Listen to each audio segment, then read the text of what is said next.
Mic تھوڑا خراب ہو جاتا ہے۔ السلام علیکم ورحمۃ اللہ وبرکاتہ۔ الحمدللہ رب العالمین والعاقبۃ للمتقین ولا عدوان الا علی الظالمین والصلاة والسلام علی نبینا وحبیبنا محمد بن عبد اللہ وعلى آلہ وصحبہ وازواجہ ومن والاه الى یوم الدین۔ اما بعد، اعوذ باللہ من الشیطان الرجیم، بسم اللہ الرحمن الرحیم۔ وسارعوا الى مغفرۃ من ربکم وجنة عرضها السماوات والأرض أعدت للمتقين الذين ينفقون في السراء والضراء والكاظمين الغيظ والعافين عن الناس والله يحب المحسنين۔ ہماری پیاری اسلامی بہنوں اور بیٹیوں، اللہ تعالی ہم سب کو ہر خیر کی توفیق عطا فرمائے اور ہر شر اور برائی سے مامون اور محفوظ رکھے، تا حیات دین سیکھنے اور سکھانے اور دین حق پر عمل کرنے کی توفیق عطا فرمائے، آمین۔ آج میں نے آپ حضرات کے سامنے سورہ آل عمران جو چوتھے پارہ کی سورہ ہے، اس کی آیت نمبر 133 اور 134 کی تلاوت کی ہے، اور انہی آیات کی روشنی میں یہ سمجھنے اور سمجھانے کی کوشش کی جائے گی کہ خیر و بھلائی کی طرف سبقت کرنے والے، ایک دوسرے سے آگے بڑھنے والے، اللہ تعالیٰ کے متقی پرہیزگار اور اللہ تعالیٰ سے ڈرنے والے بندے ہیں۔ ہم اور آپ یہ بات اچھی طرح جانتے ہیں کہ اللہ تعالیٰ نے اس دنیا کو بنایا ہے اور اس دنیا کے اندر بہت ساری نعمتوں سے مالا مال فرمایا ہے، اور پھر یہ دنیا فنا ہو جائے گی، ختم ہو جائے گی۔ ہم میں سے ہر ایک کو موت کا مزہ چکھنا ہے۔ یہ دنیا مٹنے والی ہے، فنا ہونے والی ہے، اور جس آدمی کی موت آ جاتی ہے گویا اس کی قیامت اس کی کھڑی ہو جاتی ہے۔ کامیاب اس دنیا کے اندر وہی ہے جو اللہ تعالیٰ کی دی ہوئی نعمتوں سے مکمل فائدہ اٹھا کر ایسے اچھے اور نیک خیر و بھلائی والے اعمال کی تیاریاں کر لے، جو اعمال مرنے کے بعد والی زندگی میں ہمارے لیے مفید اور مناسب ہوں گی۔ دنیا کے اندر مختلف قسم کے جھمیلے پائے جاتے ہیں۔ اکثر لوگوں کی یہ عادت ہوا کرتی ہے کہ وہ دنیاوی زندگی کو ہمیشگی کا رتبہ دیتے ہوئے دنیا کمانے میں، دنیا بنانے میں، دنیا سنوارنے میں لگے رہتے ہیں۔ آخرت کی انہیں فکر بہت کم ہی ہوا کرتی ہے۔ ایسے لوگ لاپرواہ ہیں، ایسے لوگ غافل ہیں۔ کس چیز سے غافل ہیں؟ آخرت کی زندگی اور آخرت کے اندر جو معاملات ہونے والے ہیں اس سے لاپرواہ اور غافل ہیں۔ اللہ تعالیٰ نے ہم لوگوں کو شوق دلایا ہے اور اللہ تعالیٰ نے ہم لوگوں کو لالچ دلائی ہے کہ ہم اس دنیا کے اندر اللہ تعالیٰ کی نعمتوں کا استعمال کرتے ہوئے خیر اور بھلائی کے کاموں میں ایک دوسرے سے سبقت کرنے کی کوشش کریں، ایک دوسرے سے آگے بڑھنے کی کوشش کریں۔ چنانچہ اللہ تعالیٰ نے آل عمران کی آیت نمبر 133 کے اندر 134 کے اندر فرمایا وَسَارِعُوا إِلَى مَغْفِرَةٍ مِّن رَّبِّكُمْ وَجَنَّةٍ عَرْضُهَا السَّمَاوَاتُ وَالْأَرْضُ أُعِدَّتْ لِلْمُتَّقِينَ۔ تیزی کرو، بھاگو، ایک دوسرے سے آگے بڑھنے کی کوشش کرو۔ کس چیز کی طرف؟ اللہ تعالیٰ کی بخشش کی طرف، اللہ تعالیٰ کی مغفرت کی طرف، اپنے رب کی بخشش کی طرف بھاگو، دوڑو، ایک دوسرے سے آگے بڑھو۔ وجنتن، اور ایسی جنت کی طرف لپکو، آگے بڑھو، مسارعہ اور مسابقت کرو۔ عرضها السماوات والارض، جس کی چوڑائی آسمانوں اور زمینوں کی طرح ہے، جو اللہ تعالیٰ نے اپنے پرہیزگار اور متقی بندوں کے لیے اور بندیوں کے لیے تیار کیا ہے۔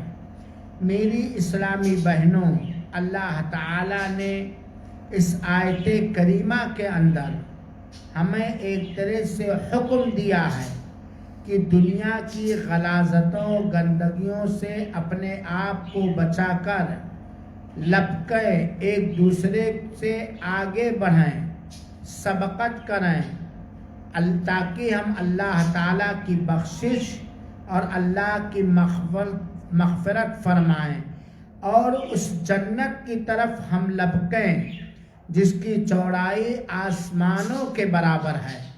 آسمان آج کتنا چوڑا ہے، ہم لوگ اپنی نگاہوں سے کچھ دیکھ تو رہے، پورے آسمان کی چوڑائی نہیں دیکھ پاتے ہیں۔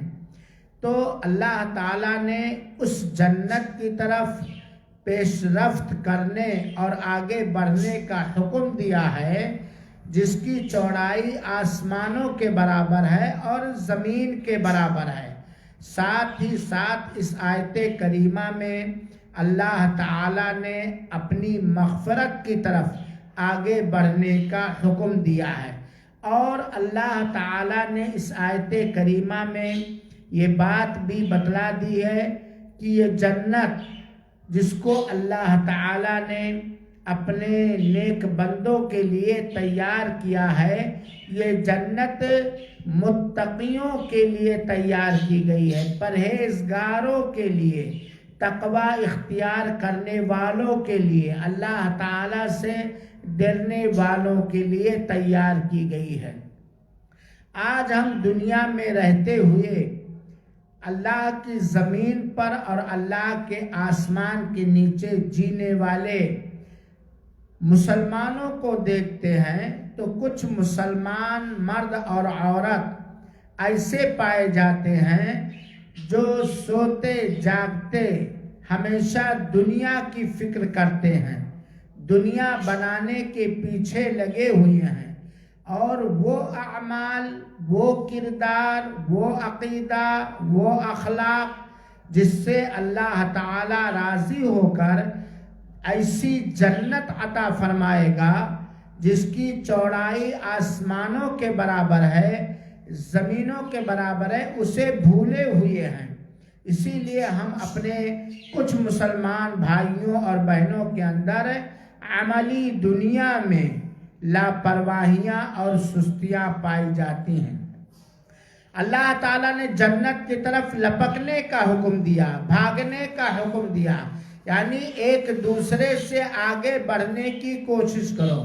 آج ہمارا مزاج ایسا ہو گیا ہے، یا ہم میں سے کچھ مردوں اور عورتوں کا مزاج ایسا بن گیا ہے کہ اگر ہمارے پڑوسی کے پاس اچھے مکانات ہیں، اچھی گاڑیاں ہیں، اچھی سروسیں ہیں، اچھے آمدنی کے ذرائع ہیں، تو ہم اسے پچھاڑنے کی کوشش کرتے ہیں، ہم اس سے آگے بڑھنے کی کوشش کرتے ہیں۔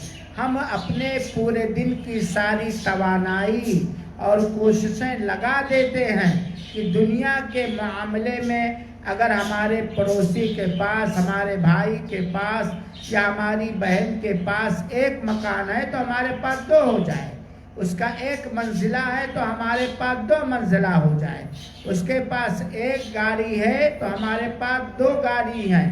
حالانکہ ایسے مسلمان مردوں اور عورتوں کو خوب سنجیدگی کے ساتھ سوچنا چاہیے کہ دنیا چند روز کی ہے، موت کا مزہ چکھنا ہے، اور جب انسان موت سے دوچار ہو جاتا ہے تو اس کی پوری دنیا اس سے چھین لی جاتی ہے، اس کی نگاہوں کے سامنے وہ دیکھتا ہے، اس کے بچے ہوتے ہیں، اس کی بیویاں ہوتی ہیں، اس کے مکانات اور گاڑیاں ہوتی ہیں، آئے تھے خات خالی اور جائیں گے ہاتھ خالی۔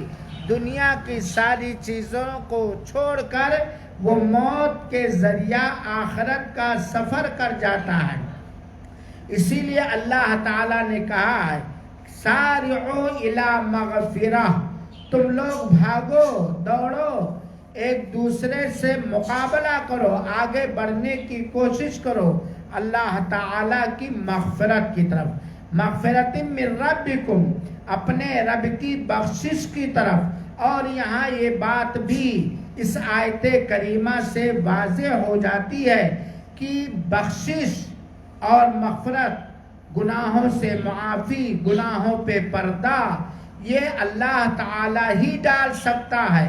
اللہ تعالیٰ کے علاوہ کوئی نبی، کوئی ولی، کوئی پیر، کوئی فقیر، کوئی دستگیر، کوئی خواجہ، کوئی غوث، جس کو لوگ اللہ کی مخلوقات میں سے مانے ہوئے ہیں یا بنائے، وہ مغفرت نہیں دے سکتے، وہ ہماری اور آپ کی بخشش نہیں کر سکتے، وہ ہماری اور آپ کی غلطیوں اور ہمارے گناہوں پر پردہ نہیں ڈال سکتے۔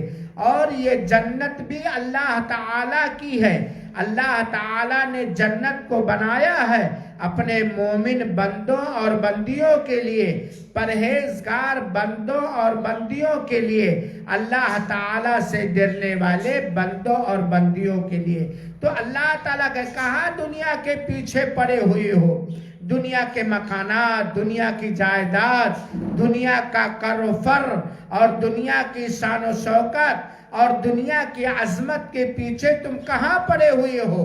دنیا کے اندر ایسے رہو جیسے کہ ایک مسافر اپنے سفر کے اندر رہتا، تو جنت بھی اللہ تعالیٰ ہی دے گا۔ کسے دے گا؟ اعدت للمتقین، یہ جنت سنواری گئی ہے، بنائی گئی ہے، پیدا کی گئی ہے۔ جنت اور جنت کی ساری نعمتیں پرہیزگاروں کے لیے، چاہے وہ مرد ہوں یا عورت، ہر پرہیزگار کے لیے اللہ تعالیٰ نے جنت بنائی ہے۔ اب آگے والی آیت میں اللہ تعالیٰ نے بتلایا کہ پرہیزگار کون ہیں۔ اس میں کوئی شک نہیں، کلاس میں آتے آتے آپ بہنیں یہ بات جان گئی ہیں کہ پرہیزگار وہ آدمی ہے جو ایمان والا ہو، توحید والا ہو، نبی کی سنتوں کو اپنانے والا ہو۔ کسی کافر کے لیے کوئی کافر، کوئی مشرک، کوئی دین سے نکالنے والی بدعت کرنے والا یا اور کوئی بدعت کرنے والا یہ پرہیزگار نہیں ہو سکتا۔ متقیوں کی اللہ تعالیٰ نے نشانیاں دوسری جگہوں پر بھی بتلائی ہیں اور اس آیت کریمہ میں بتلایا کہ متقی کون ہے، اللہ تعالیٰ سے ڈرنے والا کون سا مرد ہے، اللہ تعالیٰ سے خوف کرنے والی کون سی عورت ہے۔ یہ اللہ تعالیٰ نے متقیوں کی کچھ نشانی ایمان اور توحید کے بعد اگلے آیت میں اللہ تعالیٰ نے بتلایا۔ اللہ تعالیٰ فرماتا ہے، سنو میری بہنوں، الذین ينفقون فی السراء والضراء والکاظمین الغیظ والعافین عن الناس واللہ یحب المحسنین۔ آل عمران کی آیت نمبر 134 کے اندر اللہ تعالیٰ نے پرہیزگاروں، نیکوکاروں، بزرگوں، شریف لوگوں، آخرت کی پرواہ کرنے والوں، اللہ تعالیٰ سے ڈرنے والوں، اللہ کے قدر اور اس کا احترام کرنے والوں کی کچھ نشانی بتلائی ہے، اور وہ 3 نشانیاں اس آیت کریمہ کے اندر اللہ تعالیٰ نے بتلائے۔ والذین ينفقون فی السراء والضراء۔ متقی کون لوگ ہیں؟ جو لوگ خرچ کرتے ہیں خوشی میں اور تنگی میں، چاہے خوشی ہو، کشادگی ہو، مالداری ہو، بے نیازی ہو، اس میں بھی ہو، اللہ کی رضا حاصل کرنے کی خاطر اور اللہ کے حکم کے مطابق اللہ کے دیے ہوئے مال اور جائیداد میں سے خرچ کرتے ہیں، اور اگر ان کے اوپر کوئی کٹھنائی آ گئی، کوئی مشکل آ گئی، کوئی پریشانی آ گئی، تنگ دستی آ گئی، غریبی اور فقیری آ گئی، اس میں بھی وہ خرچ کرتے ہیں۔ تو متقیوں کی پہلی پہچان اللہ تعالیٰ نے اس آیت کریمہ میں فرمایا، جو لوگ خرچ کرتے ہیں خوشی میں بھی، تکلیف میں بھی، آرام میں بھی اور دکھ کے اندر بھی، کشادگی میں بھی اور تنگی میں بھی، جو لوگ خرچ کرتے ہیں، یہ پہلی پہچان۔ اللہ تعالیٰ ان بندوں اور بندیوں کو بہت ہی پسند فرماتا ہے جو اللہ کی رضا حاصل کرنے کی خاطر اپنی حلال اور جائز کمائیوں میں سے جو اللہ نے انہیں مال و دولت اور اسباب دیا ہے، وہ موقع تلاشتے ہیں، موقع پاتے ہی اللہ کی راہوں میں خرچ کرتے ہیں، ان جگہوں پر خرچ کرتے ہیں۔ آج ہمارے اندر اتنی کنجوسیاں اور اتنی بخیلیاں پائی گئی، اور بخیلیاں کیوں کرتے ہیں؟ کیونکہ ہم نے دنیا کو سب کچھ سمجھ لیا، دنیا کو کے ٹھاٹ بات کو ہم نے سب کچھ سمجھ لیا، موقع پاتے ہی، مال ہوتے ہی، دھن ہوتے ہی بھی ہم اللہ کی راہ میں خرچ نہیں کرتے، حالانکہ اللہ کی راہ میں خرچ کرنے والے اللہ تعالیٰ کے محبوب بندے ہیں میری بہنوں اور میری بیٹیوں۔ اللہ کے رسول اکرم صلی اللہ علیہ وسلم کی احادیث سے پتہ چلتا ہے کہ اگر کوئی بھی بندہ یا بندی اپنے حلال کمائی میں سے، حرام میں سے نہیں، ناجائز میں سے نہیں، کیونکہ اللہ تعالیٰ نے جس بات کا حکم نبیوں کو دیا ہے اسی بات کا حکم مومنوں کو بھی دیا ہے کہ پاک غذا کھاؤ، پاک پہنو، پاک اور حلال، پاک سے مراد یہاں حلال ہے، تو جو اپنے حلال کمائی میں سے خرچ کرتے ہیں اور خرچ کرتے ہیں تو داہنے ہاتھ سے دیتے ہیں اور بائیں ہاتھ کو پتہ نہیں ہوتا۔ اگر وہ اللہ کی راہ میں خرچ کرتے ہیں تو لوگوں کی نگاہوں سے چھپا کر اور احسان نہیں جتلاتے ہیں، کسی کو دے دیا، کسی پر خرچ کر دیا، کسی کو کچھ نواز دیا تو اس کو بھول جاتے، اس کا بدلہ خرچ کرنے والے اللہ کے مومن بندے، متقی بندے، اللہ تعالیٰ سے ڈرنے والے بندے، جو کچھ انہوں نے خرچ کیا وہ سمجھتے ہیں کہ ہم نے اللہ کے مال میں سے خرچ کیا، اللہ کے دھن میں سے خرچ کیا، چاہے کھانا ہو، چاہے روٹی ہو، چاہے کپڑا ہو، چاہے مکان ہو، وغیرہ وغیرہ۔ وہ اللہ کی راہ میں خرچ کرتے ہیں. خرچ کرنے کے بعد کیسا بھی موقع آ جائے، جس پر خرچ کیا اس سے کتنی ہی تکلیف کیوں نہ پہنچے، اس سے کتنا ہی دکھ کیوں نہ پہنچے، وہ احسان نہیں جتاتے اور اپنے خرچ کرنے کی راہوں کو وہ روکتے نہیں ہیں، چاہے کتنی تنگ دستی کے عالم میں. تو یہ متقیوں کی پہچان ہے، اللہ کی راہ میں خرچ کرنا. اس آیت کریمہ میں دوسری پہچان بتلائی، والکاظمین الغیظ، غصے کو پی لیتے ہیں.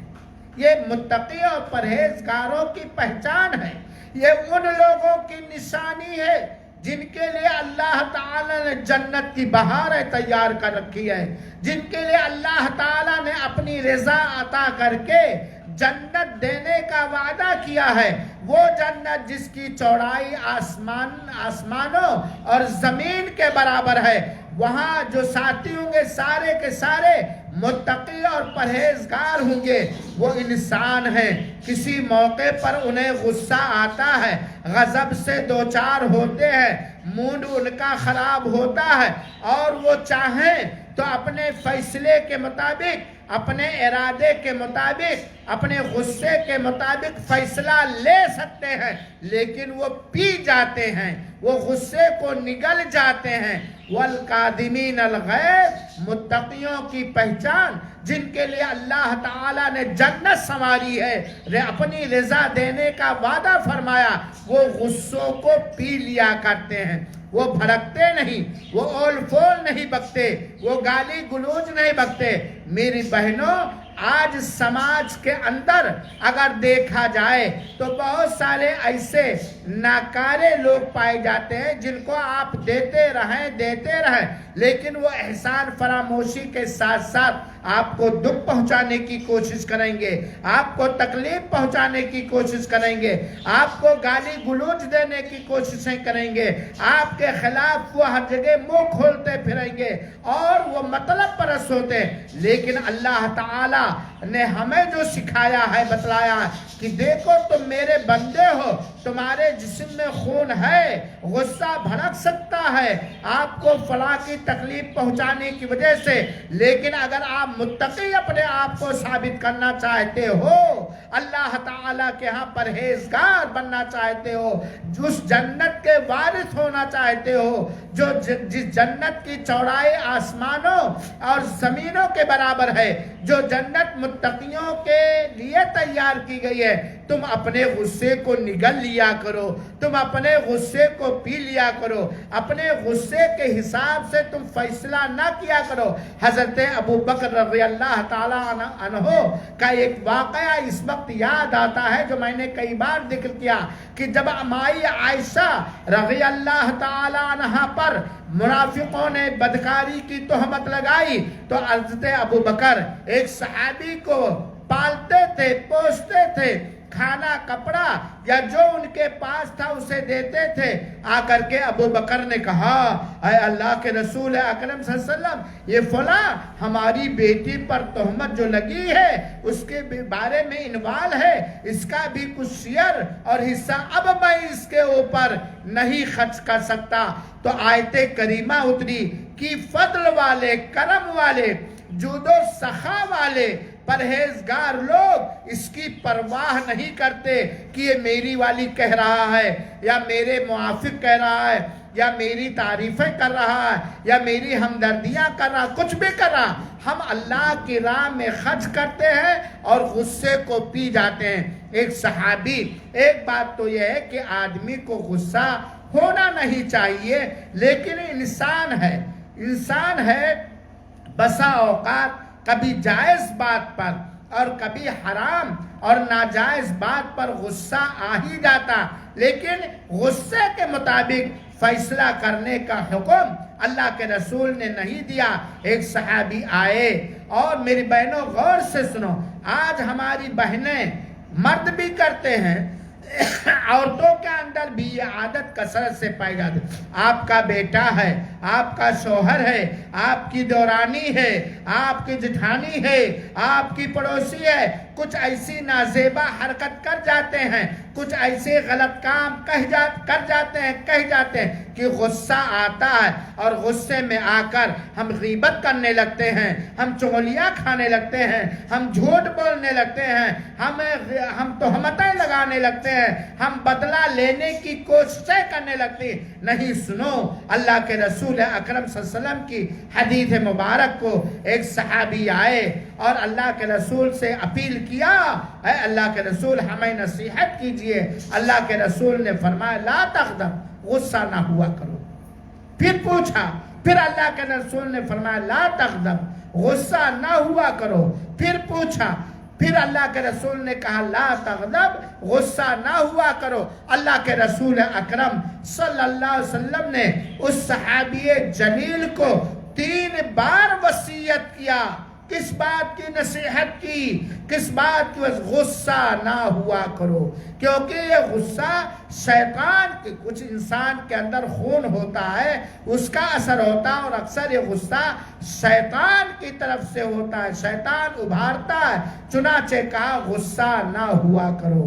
تو غصے کو جو لوگ پی جاتے ہیں، آپ کے بچے نے، آپ کی بہو نے، آپ کی ساس نے، آپ کے نند نے، آپ کے جیٹھ نے، اور آپ کے، برا نہ لگے، مظلوم شوہر نے، میں مظلوم ہی اس کو کہتا ہوں، شوہروں کو مظلوم ہی کہتا ہوں، اگرچہ کہیں کہیں وہ ظالم ہوتے ہیں، لیکن آج کے سماج میں عورتیں چونکہ غیر مہذب ہوتی ہیں، غیر تعلیم یافتہ ہوتی ہیں، تو کہیں نہ کہیں شوہروں پر ظلم ہوتا ہے۔ آپ کے شوہر سے کچھ کہا، کچھ کیا، آپ کو دکھ پہنچا، آپ کو تکلیف پہنچا، تو یہ نہیں کہ غصے میں آ جاؤ، بالکل آپے سے باہر ہو جاؤ۔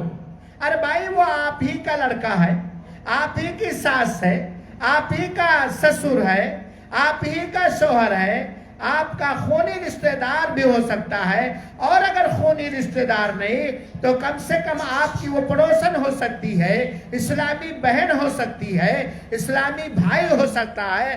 آپ اگر غصے کے حساب سے فیصلہ کرو گی اور جو من میں آیا، جو مونڈ میں آیا، اسے کر گزرو گی، تو ہو سکتا ہے بعد میں آپ کو پچھتانا پڑے، رسوا ہونا پڑے، ذلیل ہونا پڑے۔ چنانچہ غصہ نہ ہوا کرو۔ بہرحال آیت کریمہ میں وہ ان متقیوں کی پہچان جن کے لیے اللہ تعالیٰ نے آسمانوں اور زمینوں جیسی کے برابر جنت بنائی ہے، جنت دینے کا وعدہ کیا ہے، اس آیت کریمہ میں دوسری پہچان نشانی بتلائی ہے، وَالْقَادِمِينَ الْغَيْظَ، وہ غصے کو پی لیتے ہیں۔ اور اللہ تعالیٰ نے فرمایا یہ متقیوں کی تیسری پہچان، تیسری نشانی، وَالْعَافِينَ عَنِ النَّاسِ، اللہ تعالیٰ ہم سبوں کو اس قیمتی صفت اور خوبی سے نواز دے۔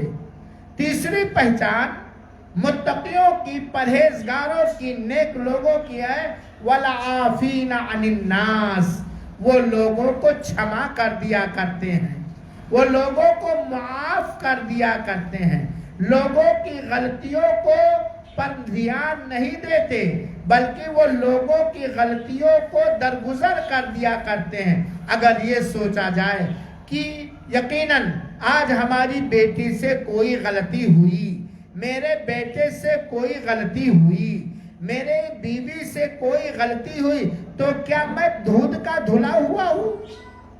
مجھ سے کوئی غلطی نہیں ہوتی ہے۔ انسان کی خصلت ہے، چاہے وہ مرد ہو چاہے عورت، کہ اس سے غلطی ہوگی۔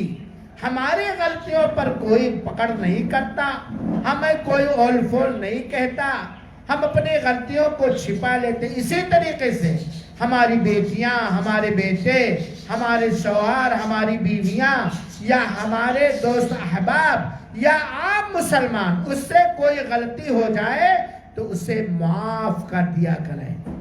اللہ تعالی معاف کرنے والوں کو پسند کرتا۔ یہاں یہ بات بھی واضح رہے کہ یقیناً غلطی کرنے والا اگر ناحق پر ہے، غلط اس نے کیا، ظلم کیا ہمارے اوپر، زیادتی کی ہمارے اوپر، تو ہمیں اختیار ہے، ہم چاہیں معاف کریں اور چاہیں اگر شرعی حکومت ہے تو ہم اس کے حساب سے قانون شریعت کے مطابق ہم اپنا بدلہ لیں یا آخرت پہ چھوڑ دیں، اختیار ہے، لیکن معاف کرنے والوں کو اللہ پسند کرتا ہے۔ ایسے کتنے واقعات بھرے پڑے ہوئے ہیں کہ اللہ کے رسول اکرم صلی اللہ علیہ وسلم نے معاف کر دیا۔ ظالم سے لیا ظلم کا بدلہ نہ کسی وقت، ظالم سے لیا ظلم کا بدلہ نہ کسی وقت، مارا بھی تو اخلاق کی تلوار سے مارا۔ میری بہنوں، متقیوں کی پہچان ہے والعافین عن الناس، لوگوں کو معاف کر دیتے ہیں، بخش ان کے غلطیوں کو پکڑتے نہیں، اللہ کے لیے معاف، ظاہری طور پر نہیں، بالکل اندرونی اور باطنی طور پر وہ معاف کر دیا کرتے، معافی کو پسند کرتے ہیں۔ اللہ تعالیٰ بھی ہے نا، انکا عفو تحب العفو فاعف عنی، اے اللہ تو سراپا معافی اور درگزر ہے، تحب العفو، اور تو معافی کو پسند کرتا ہے۔ گویا اگر ہم اپنے مجرموں کو، اپنے اوپر ظلم کرنے والوں کو معاف کر دیے تو اللہ ہمیں بھی پسند فرمائے گا، تو معاف کر دے۔ دیکھیے مکہ والوں نے، میری بہنوں آپ لوگوں نے پڑھا ہوگا اور سنا بھی ہوگا، اللہ آپ سب پر رحم فرمائے اور راہ ہدایت پر قائم و دائم رکھے، مکہ والوں نے اللہ کے رسول اکرم صلی اللہ علیہ وسلم کے ساتھ کتنا ناروا غیر مناسب برتاؤ کیا، مارا پیٹا تنگ کیا، یہاں تک کہ اللہ کے رسول اکرم صلی اللہ علیہ وسلم مجبور ہو کر 3 سال تک شعب ابی طالب کے اندر بند ہو گئے، اور مکہ کے ظالموں نے یہ کیا کہ سب کچھ بائیکاٹ کر دیا۔ صحابہ کرام بکریوں کی طرح پاخانہ کرتے، پیڑ اور پودے کھایا کرتے تھے، لیکن سن 8 ہجری کے اندر جب اللہ کے رسول اکرم صلی اللہ علیہ وسلم مکہ کے اندر فاتحانہ شان سے داخل ہوئے، اللہ کی توفیق اور اس کے فضل کے بعد مکہ کے سارے مجرم کافر جو اس وقت زندہ تھے بالکل کانپ رہے تھے، ڈرے ہوئے تھے کہ آج محمد صلی اللہ علیہ وسلم کو فتح ملی ہے، وہ مکہ کے اندر فاتحانہ شان سے داخل ہوئے ہیں۔ اللہ ہی جانے کہ اللہ کے رسول محمد، وہ تو رسول مانتے، ہمارے ساتھ کیا فیصلہ کریں گے، ہمارے ساتھ کیا برتاؤ کریں گے، ہمارے ساتھ کیا معاملہ کریں گے۔ قربان جائیں اپنے رسول ہاشمی صلی اللہ علیہ وآلہ وسلم پر۔ اللہ کے رسول نے فرمایا لا تثریب علیکم اليوم وانتم الطلقاء، آج کوئی سرزنش نہیں ہے، کوئی پھٹکار نہیں، تم سارے کے سارے آزاد ہو۔ قاتل بھی تھے، وہ لوگ بھی تھے جنہوں نے اونٹ کی جھڑیاں رکھی تھی، وہ لوگ بھی تھے جنہوں نے ہمارے رسول اکرم صلی اللہ علیہ وآلہ وسلم کو اور آپ پر ایمان لانے والے صحابہ اور صحابیات کو مکہ چھوڑنے پر مجبور کر دیا تھا، ہجرت کیا تھا۔ وہ اس خاندان کے لوگ تھے جنہوں نے حضرت سمیہ رضی اللہ تعالیٰ عنہ کو بے دردی کے ساتھ شہید کر دیا تھا۔ بہت سارے لوگ تھے، لیکن اللہ کے رسول نے کس طرح معاف کر دیا؟ لا تثریب علیکم اليوم، جاؤ سب کے سب آزاد ہو، کسی پر کوئی سرزنش، کوئی ڈانٹ اور کوئی پھٹکار نہیں۔ من دخل دار ابی سفیان، جو ابو سفیان کے گھر میں داخل ہو گیا وہ بھی آمن مامون ہو گیا، جو خانہ کعبہ کے اندر داخل ہوا وہ بھی مامون ہوا۔ تو اس آیت کریمہ میں متقیوں اور پرہیزگار مردوں اور عورتوں کی اللہ تعالیٰ نے تیسری پہچان بتلائے کہ لوگوں کو معاف کر دیا کرتے ہیں، درگزر کر دیا کر سکتے ہیں۔ تو اور اللہ تعالیٰ فرماتا واللہ یحب المحسنین، اور اللہ، دیکھو میرے بہنوں ہم غور کریں، اسی لیے میں بار بار کہتا ہوں آپ سبوں سے بارہا، اللہ گواہ ہے کہ قرآن کو پڑھنا سیکھو اور قرآن کا ترجمہ پڑھنا سیکھو۔ اور شاید آپ لوگ جانتی ہیں میں نے اس بات کا اعلان کر دیا ہے، نہ کوئی ٹیوشن فیس چاہیے، نہ کوئی تحفہ چاہیے، نہ کوئی گفٹ چاہیے۔ ہماری ہر وہ بہن، ہماری ہر وہ بیٹی جو قرآن پڑھنا نہیں جانتی یا پڑھنا جانتی ہے لیکن قرآن کے گرامرس کے حساب سے، تجوید کے حساب سے نہیں جانتی، وہ آئے اور اہلیہ محترمہ سے سیٹ کر لے اور آ کر کے قرآن فری پڑھے، اردو فری پڑھے۔ قرآن یہ رب کا پیغام ہے، ہم سبوں کے نام، ہم سبوں کو قرآن پڑھنا سیکھنا چاہیے اور اس کو ترجمے کے ساتھ پڑھنا چاہیے تاکہ ہم جان پائیں کہ رب کائنات نے اس کلام مقدس کے اندر جو نور ہدایت ہے، جو ہدایت کا سامان ہے، جس کا پڑھنا اجر و ثواب سے خالی نہیں، جس کا سمجھنا اجر و ثواب سے خالی نہیں، جو ہمارے لیے سفارشی روز قیامت بنے گا، اسے ہم پڑھنا سیکھیں۔ اللہ تعالیٰ اس آیت کریمہ میں فرماتا ہے واللہ یحب المحسنین، اللہ پسند کرتا ہے، اللہ چاہتا ہے، ٹوٹ کر اللہ تعالیٰ چاہتا ہے۔ آپ کی زبان میں ٹرانسلیٹ کر رہا ہوں، اللہ تعالیٰ ٹوٹ کر چاہتا ہے، اللہ تعالیٰ پسند فرماتا ہے، اللہ تعالیٰ محبت کرتا ہے، کس سے؟ احسان کرنے والوں سے، احسان کرنے والوں سے، چاہے وہ کچھ گفٹ اور تحفہ دے کر احسان کر رہے ہو، چاہے اپنے غصے کے مطابق فیصلہ کر سکتے تھے لیکن غصے کو پی جاتے ہوں، اور چاہے وہ لوگوں کو معاف کر دینے والے ہوتے ہیں۔ اللہ تعالیٰ احسان کرنے والوں کو پسند کرتا ہے، اور ہمیں بھی ایسے ہونا چاہیے میری بہنوں کہ ہم دوسروں پر احسان کریں۔ احسان کرنے والا اللہ کا محبوب بندہ ہے۔ آگے اللہ تعالیٰ فرماتا ہے والذین، تو گویا متقیوں کی تین پہچان اس آیت کریمہ میں بتلایا اللہ تعالیٰ نے۔ ایک یہ کہ خوشی اور غمی میں وہ خرچ کرتے ہیں۔ کس میں سے خرچ کرتے ہیں؟ حلال کمائی میں۔ اب میری بہنیں کہیں گی میرے پاس تو ہے ہی نہیں، میں تو مالک ہوں نہیں۔ دراصل بات بتلاؤ، بارہا کہہ چکا ہوں، کیوں نہیں ہے آپ کے پاس؟ آپ کے شوہر نے آپ کو گفٹ دیا ہے، آپ کے بیٹوں نے دیا ہوگا، نہیں مہر کی جائیداد ہے کہ نہیں ہے؟ اور آپ لوگ اپنے باپ سے اپنی وراثت کیوں نہیں لیتی ہو، کیوں نہیں مانگتی ہو؟ ہمارے ہندوستان میں شادی کے موقع پر جو خرابیاں اور خباثتیں چل رہی وہ عورتیں ہی ختم کریں گی۔ جب تک وراثت نہیں پاؤ گی مالدار کہاں سے ہوگی؟ وراثت لو، اپنے باپ سے کہو ابو میں بھی تمہاری لاڈلی ہی ہوں، اور میں بہنوں سے کہوں گا، یہ دین کی بات ہے کہ آپ اپنے مال میں اور آپ کا شوہر اس کے مال میں، اس کی اولاد وارث ہوتے ہیں، اور بچیوں کو حصہ ملنا چاہیے۔ اس کو باپ کو چاہیے، ماں کو چاہیے کہ زندگی ہی میں یہ وصیت نامہ اپنے بچوں کے نام لکھ دے کہ میری وفات کے بعد میں جس طرح میرے بیٹے تم میرے مال میں وارث ہوگے، ایسے میری بیٹیاں بھی وارث ہوں گی۔ تو اللہ کی راہ میں خرچ کرو۔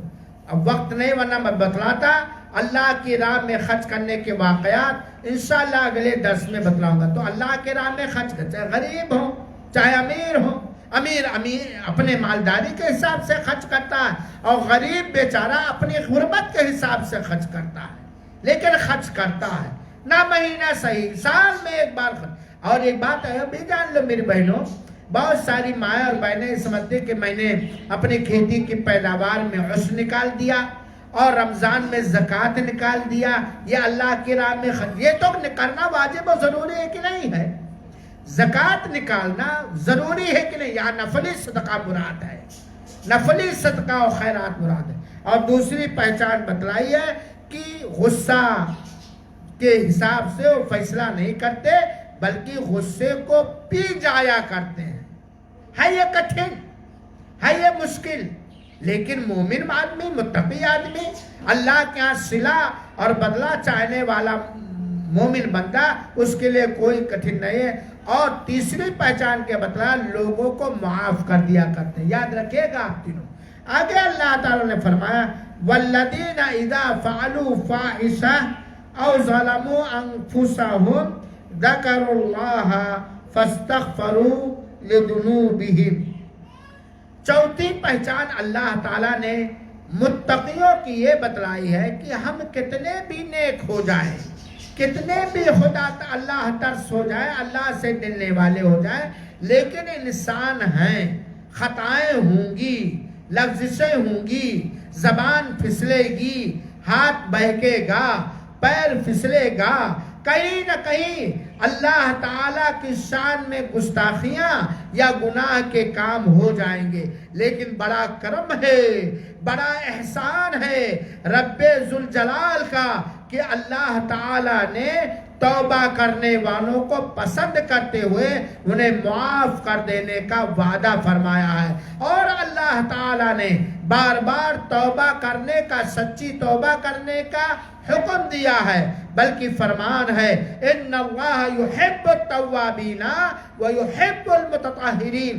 اللہ تعالیٰ توبہ کرنے والوں کو، اللہ کی طرف پلٹ کر آنے والوں کو، اللہ کی طرف رجوع کرنے والوں کو، سچے دل سے اور پاکی حاصل کرنے والوں کو پسند کرتا۔ تو مومنوں کی اس آیت کریمہ میں چوتھی نشانی اور چوتھا پہچان بتلایا ہے والذین اذا فعلوا فاحشۃ، اور وہ لوگ جن سے کچھ جرم ہو گیا، کچھ ناجائز کام ہو گیا، کچھ فحش کام ہو گیا، یا انہوں نے اپنے اوپر ظلم کر لیا اللہ کے حکم کی نافرمانی کر کے، ظلموا انفسہم، اپنے اوپر ظلم کر دیا۔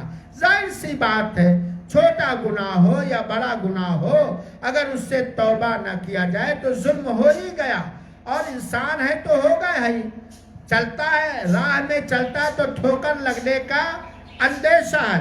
تو جن لوگوں سے کوئی فحش کام ہو گیا، غلط کام ہو گیا، نازیبا حرکت ہو گئی، غیر مناسب بات زبان سے نکال دیا، یا کان سے سن لیا، یا آنکھ سے دیکھ لیا، یا ہاتھ سے پکڑ لیا، یا پیر سے اس کی طرف چلا، یا دل میں کچھ اس طرح کی بات اس نے کی اور اپنے اوپر ظلم کر لیا۔ ہاں آگے اللہ تعالیٰ فرماتا ہے، میں سے کرو جی، ظلم ہو گیا اس سے، فاستغفروا لذنوبہم، ذکروا اللہ، تو وہ اللہ کو یاد کرتے، گناہ ہو گیا، غلطی ہو گئی، چوک ہو گئی، کوئی غلط کام ہو گیا، چاہے وہ حقوق العباد سے متعلق ہے اور چاہے حقوق اللہ سے متعلق ہے۔ یہاں یہ بات بھی یاد رہے کہ حقوق العباد سے، بندوں کے حق سے اگر کوئی غلط کام متعلق کوئی غلط کام ہو گیا تو میں اس بندے سے معافی مانگنا پڑے گا، اور وہاں معافی تلافی کرنی پڑے گی، کیونکہ اللہ بھی بندوں کے حقوق کو نہیں معاف کرے گا، اپنے حق کو اللہ تعالیٰ معاف کرنے میں با اختیار ہے۔ تو جنہوں نے کوئی فحش کام، غلط کام، ناجائز کام کر لیا یا گناہ کر کے اپنے اوپر ظلم کر لیا، فوراً وہ کیا کرتے ہیں؟ ذکر اللہ، وہ اللہ کو یاد کرتے ہیں، اللہ کی غضب کو، اللہ کی پکڑ کو، اللہ کی لعنت کو، اللہ کی سرزنش کو، اللہ کے عذاب کو فوراً یاد کرتے ہیں، یاد آ جاتا ہے یہ گناہ ہم سے ہوا ہے، یہ قصور ہم سے ہوا ہے، یہ غلطی ہم سے ہوئی ہے۔ ذکر اللہ، وہ اللہ کو یاد کرتے ہیں، اور اللہ تعالیٰ کو جو بندہ یا جو بندی یاد کرتے ہیں اللہ انہیں یاد کرتا ہے، اللہ انہیں یاد کرتا ہے۔ تو تیسری چوتھی پہچان بتلا کہ انسان ہے، کوئی چوک ہو، کوئی غلطی ہو گئی تو اپنی غلطی پر وہ برقرار اور مصر نہیں رہتے ہیں، فوراً اللہ تعالیٰ کو یاد کرتے ہیں، فاستغفروا لذنوبہم، اور اپنے گناہوں کا استغفار کرتے ہیں، معافی مانگتے ہیں، استغفر اللہ کہتے ہیں، رب کے دربار میں علام الغیوب پر مکمل ایمان رکھتے ہوئے اپنے خالی ہاتھوں کو اٹھاتے ہیں، دعا کے قبولیت پر یقین کرتے ہیں، اے اللہ تو میرا اللہ ہے، تو جانتا ہے مجھ سے فلاں موقع پر یہ گناہ ہو گیا، یہ غلطی ہو گئی، میں نے اپنے اوپر ظلم کر لیا، میں نے شریعت کی خلاف ورزی کی۔